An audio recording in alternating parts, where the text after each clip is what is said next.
Been a minute since I did this, boy. It's been a hot minute since I did this. Mm, this was not planned at all. Smash the like button, y'all come in here. Smash the like button. Come take a ride with me. Come take a ride with me. Take a ride with your boy B Jizzle. B Jizzle. They call me.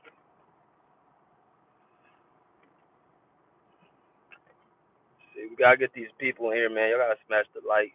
Let me know y'all in the comment section. Let me know that y'all are well and alive, man. I hope everybody's having a great Thursday afternoon.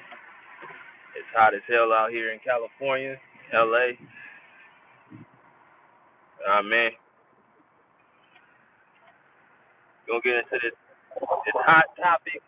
I know I ain't done one of these in a while, but I got some time in the car, y'all. So these Jizzle Chronicles is in full effect. What the hell you doing, man? Well, I tell you, California drivers cannot drive out here. What's good? What's good? What's good, Mercedes? How you doing? Shout out to my sister Mercedes from Brazil. You gotta start talking Portuguese with each other. Portuguese with each other.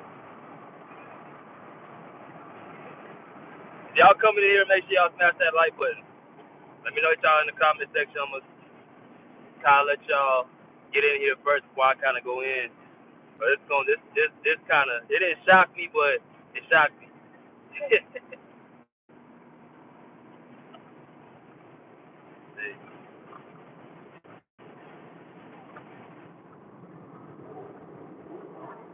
that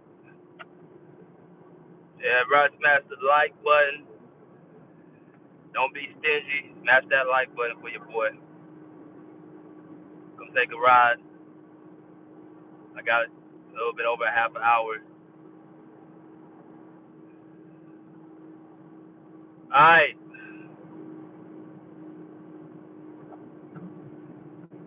Yep. Born and raised in Southern Cal. My roots, my roots all out here. Ocean, all that.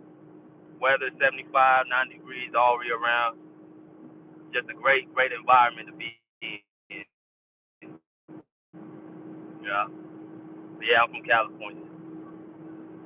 What side? That's where I'm from. Get these likes up. I see y'all in the chat, but y'all not hitting the like button. Y'all not smashing the like. That's how you bring more people in the algorithms. Tuning Sports says JJ wants Rondo on the staff. We gonna get into a lot of things, man, with this topic. Like I said before, y'all smash the like. I'm gonna probably give another minute for y'all to come. But were y'all surprised about the move? Or y'all kind of just, yeah, you kind of saw it coming? I think it was in the bag for a while. They just wanted to, make it where they try to act like other teams or, other people are, candidates. I think JJ was first in line the whole time. They were gonna, bring him on staff because you know who. All right, so we gonna get into it, man. So I ain't got no pictures. I ain't got no images. I ain't got no statistics. I ain't doing none of that. It's strictly out my mouth. Strictly me, myself, and I.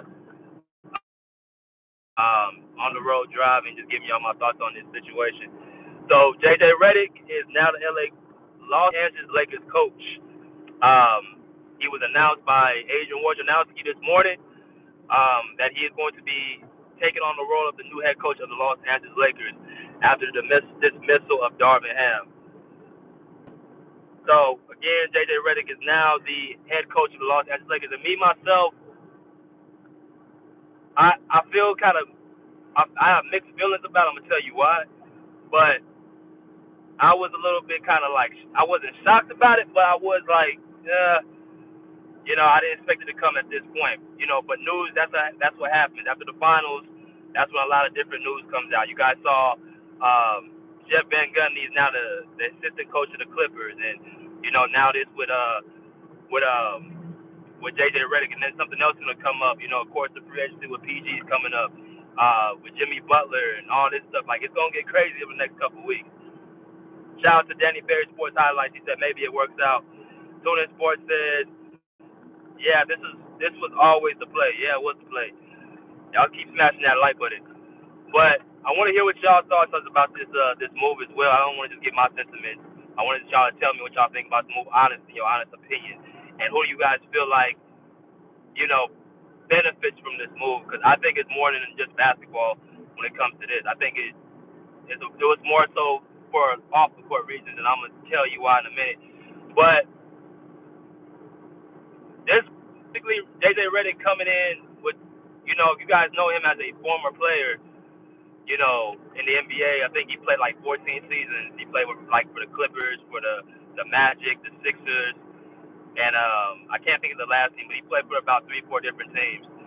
And he played for Duke University, which is a powerhouse basketball school. If you guys watch JJ Reddick in the early 2000s, from about the mid 2010s, you know what type of player he was. He was a strictly catch and shoot 3-point shooter. Didn't have no handles. Didn't really have a bag. Wasn't really fast. Wasn't really quick. He couldn't jump out. He couldn't really jump out the gym. He really wasn't a great defender, but he could shoot the rock, and that's why he was in the league for so long. But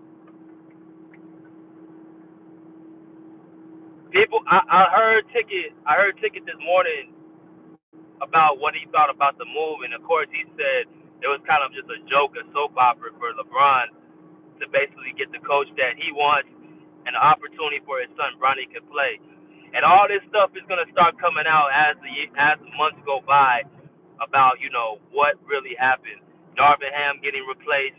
Now you're bringing this JJ Reddick guy after they go on a podcast together, LeBron and him. It's gonna be a lot of different things. Said it. He said he played for the Mavs. Yeah, thank you, Tunis Sports. He played for the Mavs as well. He said no coaching experience going to be interesting. Yeah, so that's why I say I have mixed feelings about it.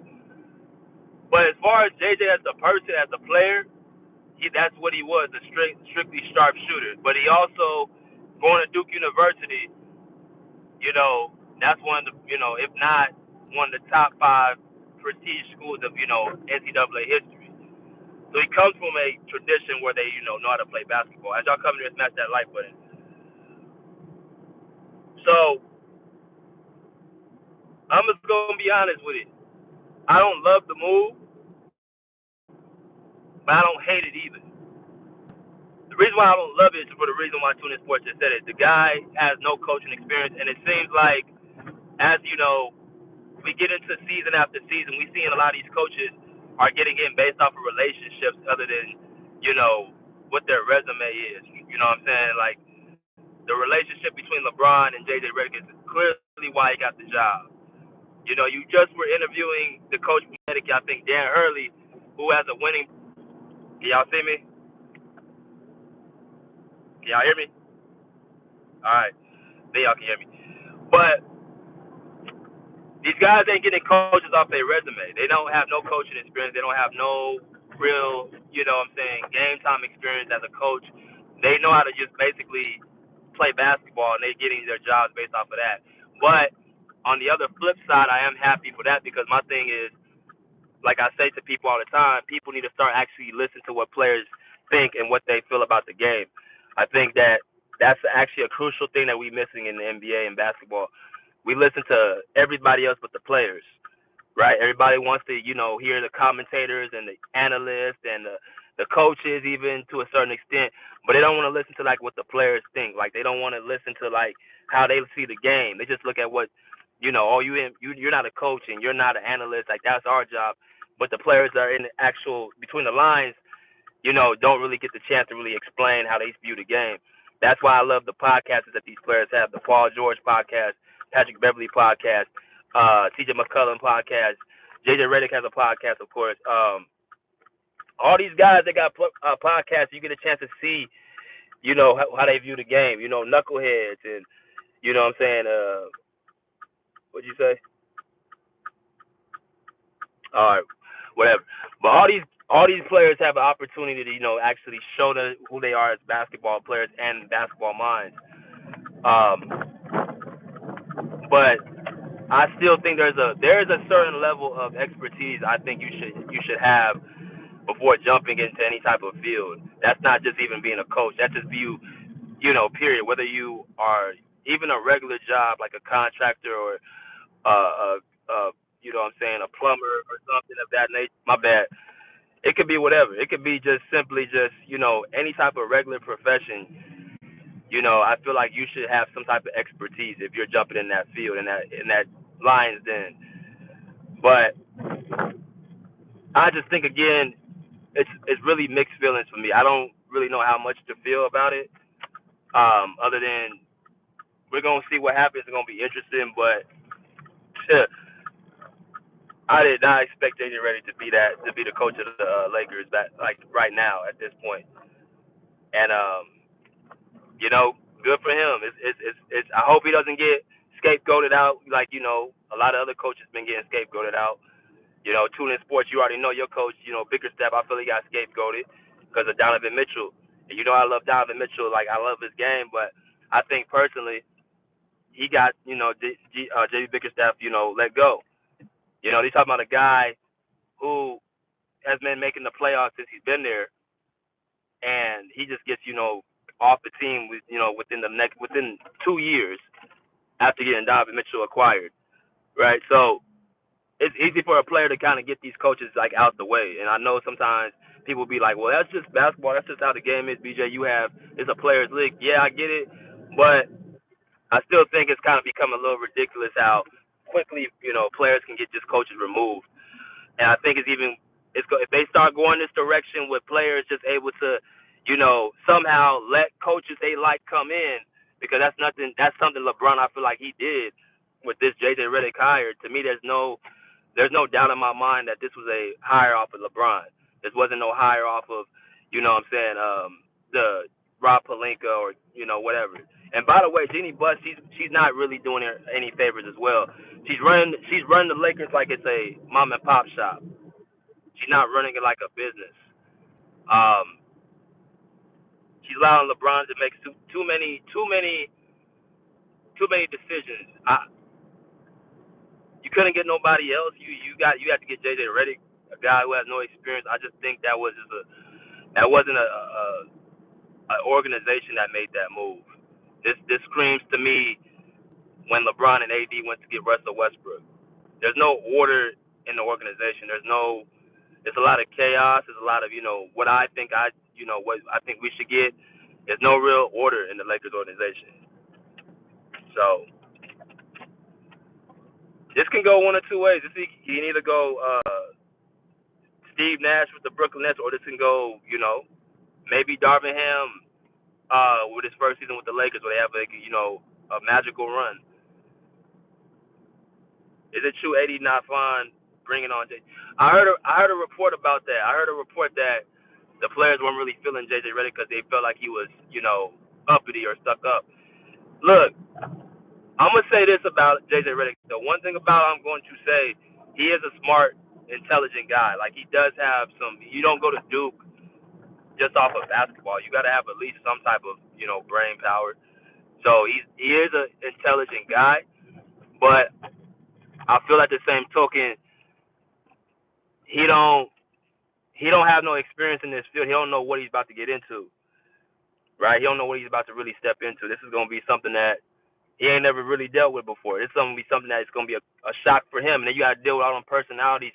The Lakers team, you got LeBron, AD, D'Lo, what I'm saying, Austin Reeves, Christian Wood, Jared Vanderbilt.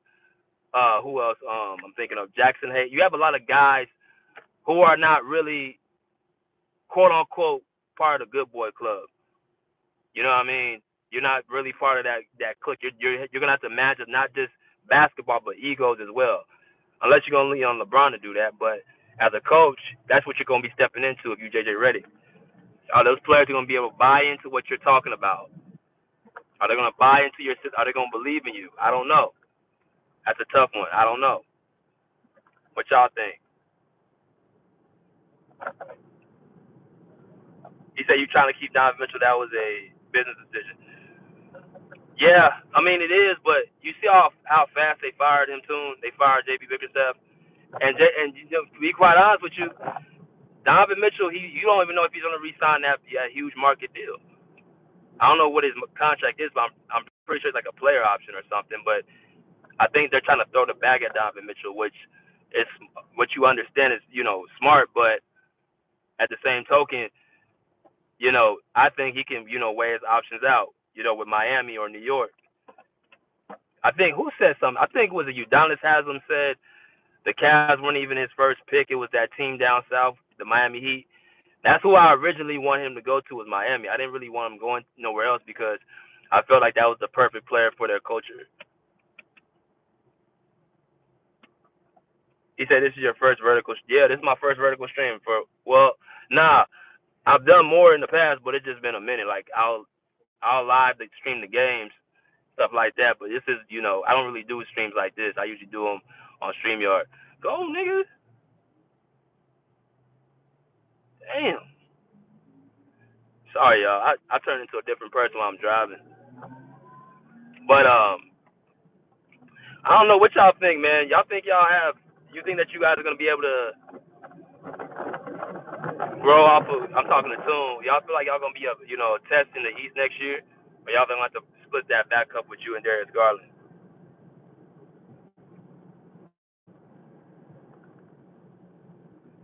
He said he can weigh his options, but Donovan Stain, I promise you, BJ, just watch. I mean, that's what you're supposed to say, bro. That's your team. That's your that's your favorite. That's your player. That's your guy. You're supposed to say that. But all I'm saying is,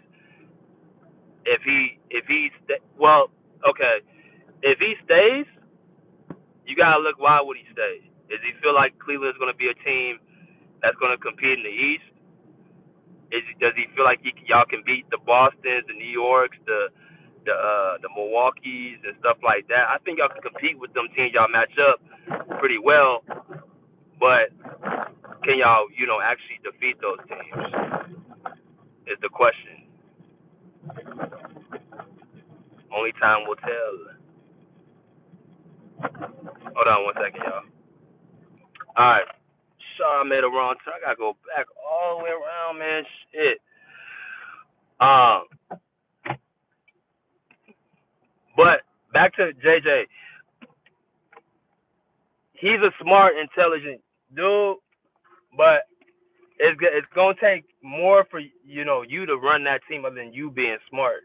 Is your team gonna catch on to what you're trying to teach them? Because Duke, I can already tell you, them cats ain't really ran no Duke offenses or no real defensive schemes like that. That's probably why he's trying to get Rajon Rondo over there, because he's trying to basically, which is smart.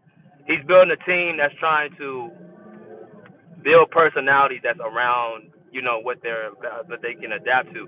Rondo would, command respect in that locker room. He'll be somebody they respect 100%.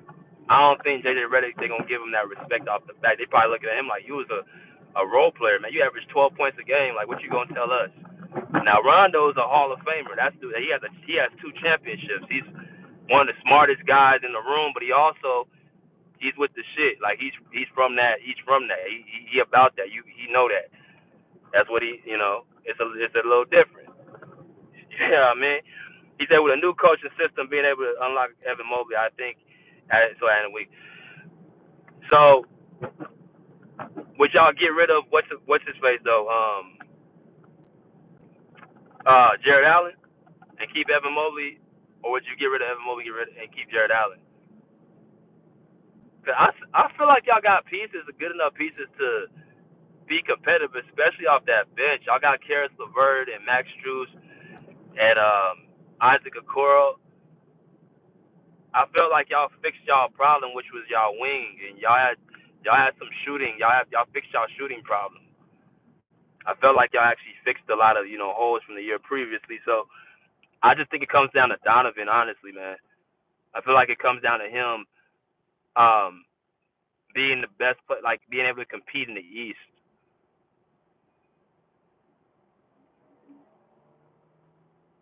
He said he wants Allen. I'm pretty sure he do because he wants to throw them alley oops, and I think Allen he takes away a lot of defensive responsibilities. Um, he takes a lot of defensive responsibilities for him. Right? He protects the rim. He's athletic. He runs the floor, and he's pretty. He's not a punk. DFJ Hoops, what's up, bro? He said TuneIn Sports and BJ are both Donovan Mitchell apologists. I know damn Donovan Mitchell apologist. I like Donovan Mitchell. I like him. I like his game. He's explosive. He can shoot. He got a nice bag, and he can play defense when he wants to. I like Donovan. but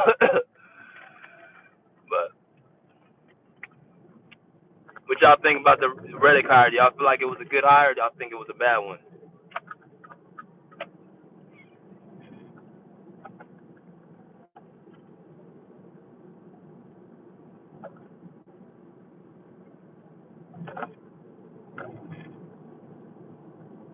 Hell no. He said DFJ a Tatum apologist. That's T Sweezy. T Sweezy the Tatum apologist. That's the guy that he said Tatum's the best small forward in the NBA.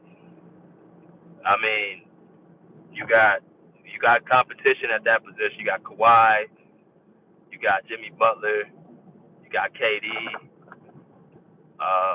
Who else is small forward? Um, uh, you have some competition at that position. I don't even consider LeBron. And y'all saw my video about Tatum this morning, but I don't even consider LeBron a threat no more. These guys talking about LeBron is still a top this top nigga. He ain't no top 5 player. That dude can't even get his team out to play in. What's good? What's good? Big Fan Breezy. Go follow my man, Big Fan Breezy, man. Gives all the updates about his team more than anybody on the YouTube streets. He updates about the Nets all the time, bro. Go follow my man, Big Fan Breezy. Go follow 2N Sports and follow DFJ Hoops.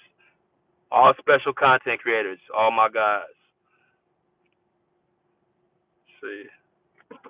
He said their offense will improve, but the defense will be tough.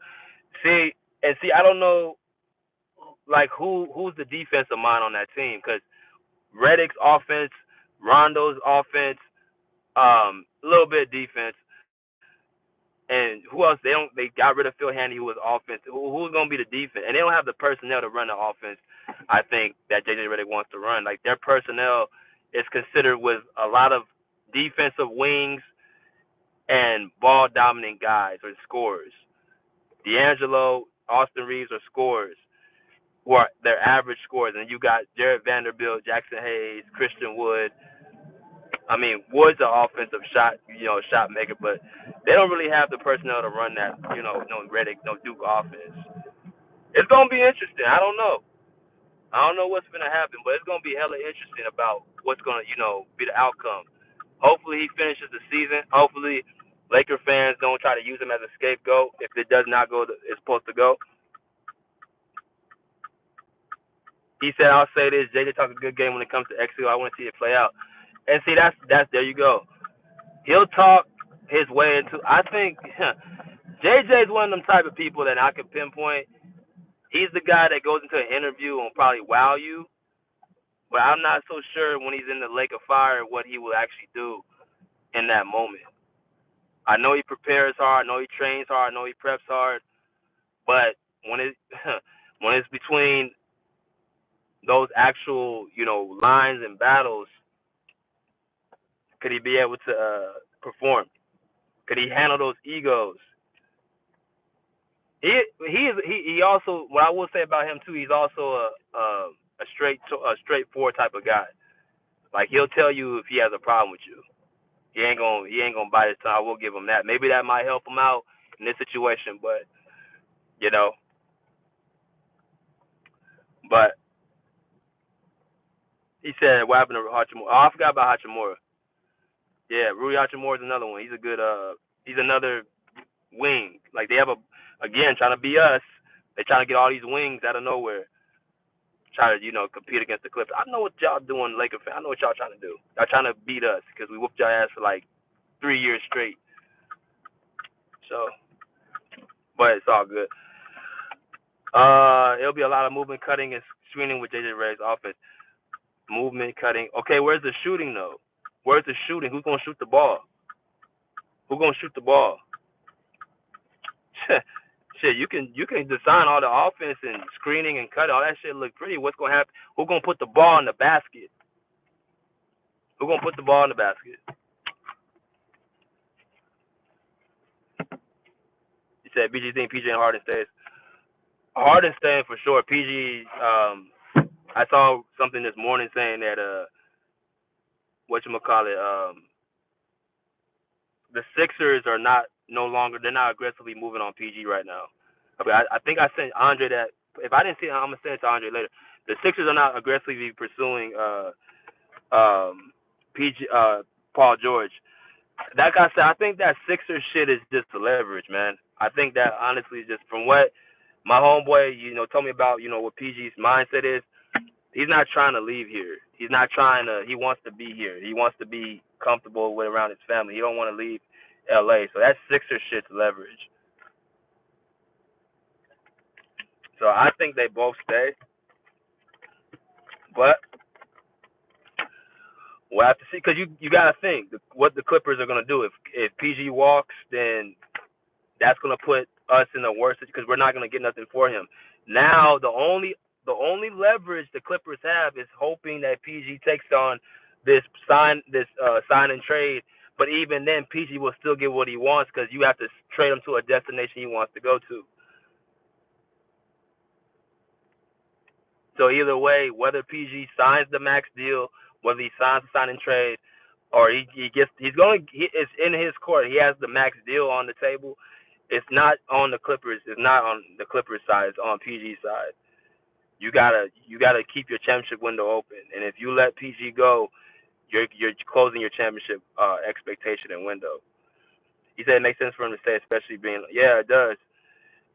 He said the Sixers. What's up, Walter? He said Sixers is just interest talk, internet talk. Yeah, that Sixers shit is just that ain't. He ain't finna move. First off, he ain't finna. It's a couple things. James Harden is his teammate, and I know James Harden and PG been talking, and he said don't go over there and fool with that Morey cat because he's nothing but a snake. That's point A. Point B, you ain't finna move, and you ain't finna move your family from L.A. to Philadelphia, cold ass Philadelphia, where the media is even worse than it is out here. The amount of criticism he would get. Y'all remember Ben Simmons? The criticism that he would get would be 10 times worse. And I don't think he wants to be a part of that. And point C is if he goes and he signs this max deal here, which is what, if he signs a max deal, it'll be 4 year, I think 220 million, something like that. And this with the Sixers, I think it's like 3 years, 212, something like that. But it's essentially both. The Clippers can match whatever somebody else offers them, and the only team that's really offering them anything is Philadelphia. So, yeah, he said I think these guys they just work. Yeah, they work out these. They want PG to be a little like lenient and just say like, yo, just take a little bit less, like take a little less money so we can get somebody else.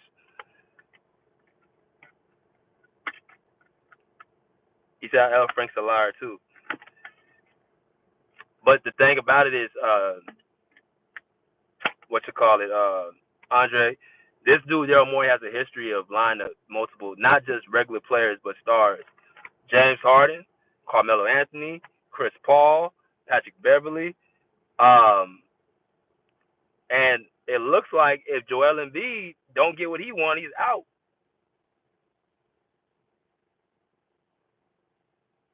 He said Kawhi took a pay cut, right? Yeah, he's doing what, 4 year, 150 mil. He said PG not built for the cold for the fans because it's too much. PG's he's a laid back dude. He's like California. He's like a laid back dude. He ain't for that cold. He's for the sun and the sunshine. Y'all see the sunshine, bro? Y'all see the palm tree behind me? Y'all see the tree behind me, bro? They ain't got that out here. They ain't got that in Philly. Philly's fucking rough, man. Like cold. The people, like cold and. I'm an Eagle fan, so I know the people out there cold. You gotta have a little thick skin to be out in Philly. Here we chilling. We chilling out here. But all right, y'all. Y'all like this video, man? I just wanted to come on here for a little bit, man. I'm about to go in here and get something to eat. Just want to chop it up with y'all real quick, man. Yeah, we stay warm weather most of the year, cause yeah, that's why. Why you think we all so chill, man? We got the weather. Why you wouldn't have a reason to be mad out here, except if you in that gangbang shit. But other than that, you good. But love y'all, man. We'll be back on. I'll have a video out later tonight, so make sure y'all pull up, see, pull up, check, put it loud. Peace. Out of here like